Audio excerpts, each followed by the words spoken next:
Disability is a self-explanatory word, yet nobody understands it. You know, it's a very, when the word next to it becomes very important. Neurological disability, physical disability. Most people understand physical disability because it's visible. Somebody doesn't have a hand, somebody is limping while walking, or somebody has certain other things. You can see the physical deformity. Ayo papa, you say this guy is having this problem. Now, when the car is, jerking and moving. But what most people do not see in the neurological disability with respect to the brain is a software disability. The person looks okay, but he's not okay. Now, that is something that most people don't understand. And that is the biggest struggle for me. So, think about it. There's a study done by NIMHANS, the premier neurosciences institute in this country, owned by the government of India. This is a 2010 study, and we are in 2022, it's only going to be much worse than that. 2022 says 3 neurological conditions, which is traumatic brain injury, number 2 is stroke, and number 3 is age-related dementia. Dementia is loss of memory. Just these 3, forget the Parkinson's, forget the brain tumors, forget the brain infections, forget all of that. Just these 3. According to their statistics, which is statistics available, and India is terrible in collecting data, as you understand. So much of it is under the, it's like the black economy or whatever is similar to the economy. There's so many other things that is under the radar screen. They are saying that there are 40 lakh Indians are getting neurologically disabled every year just because of these 3 conditions. And the majority of them are in the age group of 15 to 60 or 70, and there's a predominant male preponderance. So think about it, and whatever our Prime Minister Modi ji keeps saying today is the demographic dividend of this country is going to be the biggest liability for us, because this country citizens are inherently indisciplined. You know that they don't follow rules, they don't take care of their health, everything in the illusion of making money. Vitamin M is the most important thing. So if 40 lakh people are out of circulation today, who should have been contributing citizens of this country, imagine what's going to happen. See, I have parents of patients, young guys, 15, 25 years, who had a road traffic accident, disabled, can't manage themselves. The mother comes and asks me, Doctor, he can't clean himself after he goes to the bathroom. Today, I am as a mother, I am taking care. Once I die, who will clean him?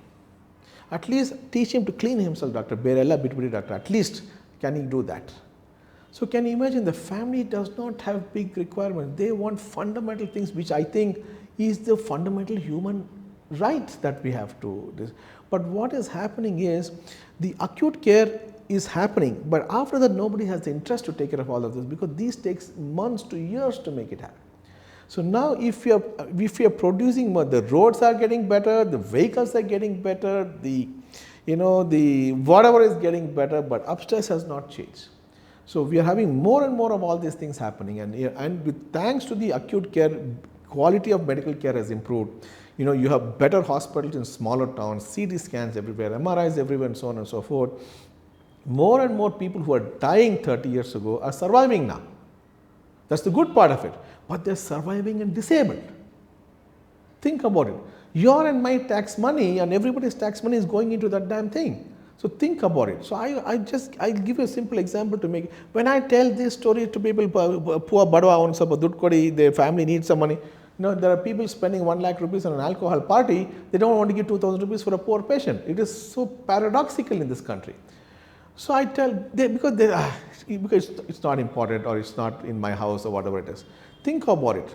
If 4 lakh of these 40 lakhs I was telling you disabled people, if I can help 4 lakh people earn 5,000 rupees per month, which is less than daily wages, 5,000 rupees per month, do you know what? I am adding 2,500 crores annually to India's GDP. That's a lot of money.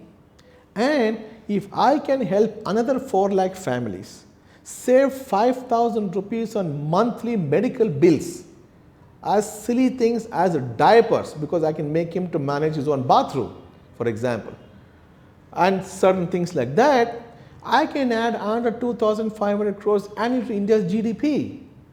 Think about it. So this is phantom money that the family otherwise was diverting from the children's education towards diapers or something as stupid as that, because nobody has the interest.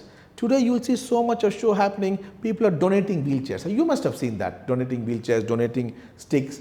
Listen, in Bangalore footpaths, able people like me have difficulty in walking. Where will that wheelchair go? It's only going to be in the showcase in the house.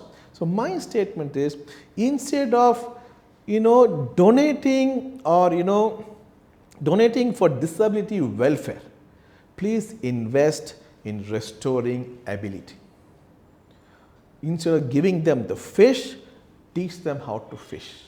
This will be the single biggest contribution we can make to this country and this world, because the more people who are going to get disabled, who are the productive citizens of this country, it's going to slow us all down. It just doesn't slow that person, it slows the family around them, it slows the community where they work, and so on. Because every time there's a phone call and that patient has a problem, 3 people are coming, taking him to hospital, doing all of that. So I think that the world cannot afford disability. India for sure, the economically challenged countries, the countries cannot afford disability. So we must all invest in restoring ability, either by preventing stuff, which is the best, or to take action early and in a sustained way to make sure enough people are back on their feet.